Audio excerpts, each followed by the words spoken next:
What's up, y'all? I'm installing my rough country soft trifold on my 23 Tundra that has the utility tracks in it. And I was looking at the front mounting, and it has the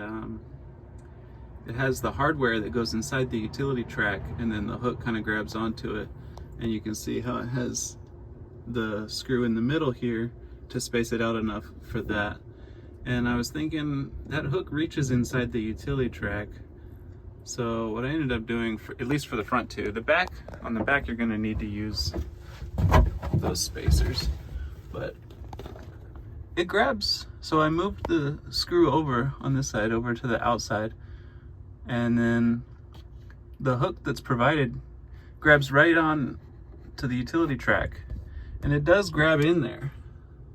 So I think I'm gonna end up going with this method for both sides in the back, and then I'll go ahead and use the provided utility track adapters for the back, because the way the latch is, you kind of need those. But hope this helps somebody else that's installing one. Have a good one.